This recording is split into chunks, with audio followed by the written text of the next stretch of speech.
اللہ نے کہا فجر کی نماز پڑھو، میں نے کہا دل نہیں چاہ رہا یار، آج میرے پرانے دوست آئے بڑے پکے نمازی تھے، میں نے کہا پانچوں نمازیں پڑھو، کہہ رہے 4 پڑھ رہا ہوں، 5 بھی نہیں ہو پا رہی، فجر نہیں ہو پا رہی. تو میں نے کہا خرید کوئی پیکج ویکج ہے فجر کا آپ کے پاس، کوئی معاف کروا لیا ہے؟ کیوں نہیں ہو پا رہی بھائی؟ آپ کو کہیں ڈیٹنگ پوائنٹ میں اگر 4 بجے کا ٹائم دے محبوبہ، کوئی یہ کہے گا کہ جی میری آنکھ نہیں کھلی؟ بولو نا، کوئی بھی نہیں کہے گا بھائی.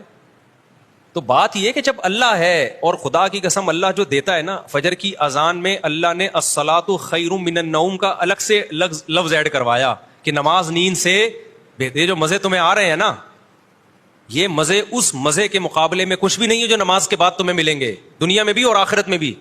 سب سے لذیذ نماز اللہ نے فجر کی رکھی ہے، سب سے مزے کی نماز جماعت کے ساتھ.